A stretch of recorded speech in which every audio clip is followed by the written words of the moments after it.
It would be very helpful if you first try to solve the problem yourself before watching this video. Question number 7.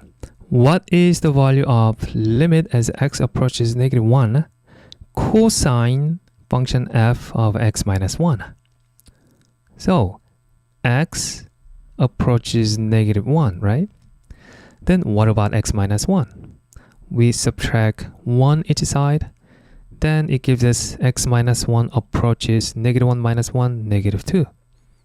Right? So as x minus 1 approaches -2 from left-hand side, -2 from left-hand side, the function approaches 1, right?